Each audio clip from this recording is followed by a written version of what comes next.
What's up, fellas? We're back again. Today I'm going to do something a little different. I did a review on one of these new Hifonics ELITE 15s a short while ago, and I was really impressed by it. So I figured, hey, let's try an 8. A lot of guys like 8s, but there's not as much videos on them, so I figured I'd do one. So we're also going to run it on one of the new Hifonics full bridge amps, the Hifonics HAC 1500.1. So this is a full bridge 1500 watt amp, and these just came out.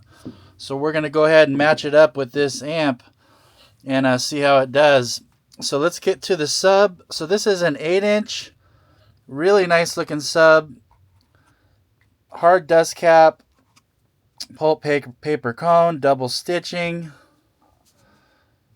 You got nice heavy duty flat tinsel leads, thick spider with the hold down ring, so that's nice. You got your nice Hifonics magnet bumper. Now this is pretty beefy. This thing weighs in at about 19 pounds, which for an 8 is pretty beefy. You got nice push terminals. Look like they're about 8 gauge. And there you can see the tinsel leads and the spider.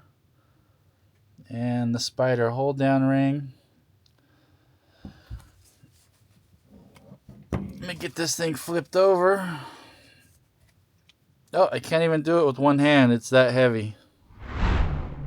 Alright, so here's the back. Really nice back plates or top plates on these amps. It's a nice gloss finish. It doesn't look cheap or like raw.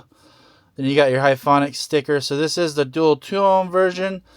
And these are rated at 1200 max and 600 RMS. I know from experience these do a lot more than rated power. That's pretty conservative rating, which is good. And you got lots of venting here, not only in the center, but around the edges. Nice chamfered holes. So we're going to go ahead and throw this in a box, see how it sounds. And also we're going to, at the same time, check out this new Hifonics 1500 watt amplifier, the Colossus PRO. So now these are full bridge. So you got your high-low crossover, your gain, bass boost, and you have an input and an output. The output, a lot of guys ask, it's not for strapping. It's basically like if you have another amp, you can run one RCA into this amp and then use that same RCA, basically come out of this amp into another amp. That's what that output's for. Then you got your remote connector, power clip, and protect light, which is nice. And you have, looks like 8 gauge speaker outs, and this amp is 1 ohm stable. Really cool looking design. I kind of like the black chunky look. The other thing I'm really happy about is they finally give you a clip indicator and a power protect LED on the bass knob. So the clip indicator is really nice, lets you keep an eye on things and let you know if you're clipping or not. So I'm really glad that they added that feature. And on this side, it does have an active cooling fan, as you can see there. And you do have large 1-aught power and ground inputs. And there is lots of venting on the side, so that fan can pull air through, which is nice. So let's go ahead and get these things hooked up. This amp is rated at 1500 at 1 ohm, 750 at 2 ohm, and 375 at 4 ohm. And we're not going to be dynoing it today, but we will put the meter on it and see what it's putting out live power while it's playing this 8. So let's go ahead and get these things hooked up, and we'll see how it sounds and how it does. Alright guys, so we got the amp hooked up. There you can see the power inputs light up, as well as the Hifonics logo. And we got the SMD meter on here just to see what real world ohms and wattage we're getting while we're doing the test. And we got the sub mounted. So let's go ahead and get it cranked up and see how this thing sounds. The 15 sounded amazing, so I'm sure this will sound pretty good, but we will see. So let's go ahead and get started.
Oh man, guys, this thing's rattling everything in my shop and on my workbench around.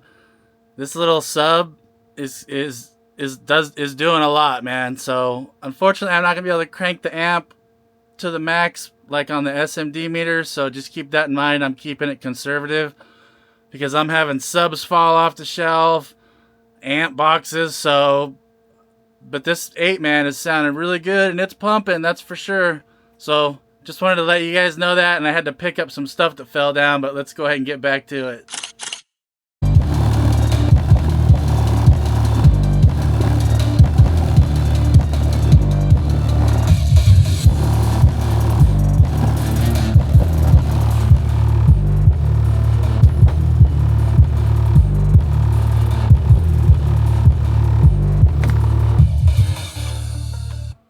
Alright, let's do some sweeps to kind of see how low this little 8 will go and what it's doing here.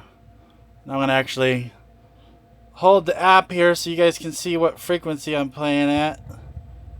So look at that thing at 20 hertz, man. I knew this thing got low because it sounded like it was hammering the lows pretty good. So look at that thing.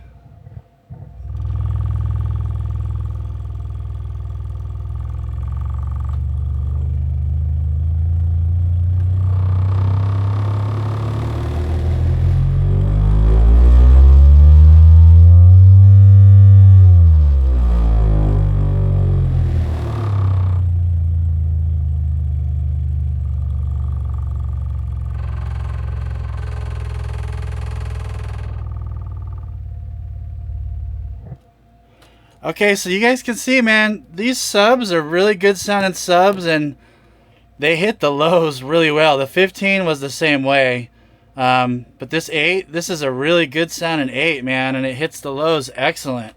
It's kind of crazy how low that thing gets. And this is just a SCAR box. To me, it's kind of the best little 8 prefab you can get for a single 8. I'll put a link in the description. It's tuned to about like 44 hertz, I think, and it's about 2 cubic feet, so it's a decent box. It's a little on the big side for an 8, but that's what, you know, makes it sound good, loud, deep. And 42, 44 hertz, you know, for an 8 is pretty good. So not a bad little prefab box, man. You can see the sub still hits really low in there, hitting down even to like 20 and under. So not bad. I'm digging these new amps too. I didn't get to dyno it today, but we will. But these are, I think, Hifonics' first full bridge amps. I also did use the 5K version of this on the 15 Hifonics video I did a couple weeks ago. But I'm digging the bass knob with the clip indicator and the power and protect light. The amps look really nice. The cooling fan is not very loud. You can hear it, but it's a lot quieter than a lot of the other cooling fans on some of the other amps. So really digging it. I'll put links for both these in the description if you guys want to check them out. But this 8 sounds very good. This is a very good sounding 8, and it is actually a pretty crazy 8. So it's not just a, you know, cheap budget 8. This 8 is pretty bad, man. I mean, one of these cranks, I couldn't even crank it all the way in my shop, which is pretty crazy for an 8. So man, if you had one of these or two of these or three or four, these things definitely get crazy. I had some of the Savard 8s a while back. I think these things get just as crazy, but actually sound a little bit better than the Savard High-Q 8s. But really nice subs, man. I'll put a link in the description, but let me know what you guys think. It's always fun trying new stuff. I try to do the stuff that no one else is doing, because I try not to just jump on every bandwagon and do the same old thing. So I try to find the weird, odd, and in stuff and the less trendy stuff out there. But Hifonics has a lot of good stuff for a budget brand. I mean, the sound quality, they definitely have it down. So let me know what you guys think. Thanks so much for watching, and we'll catch you on the next one.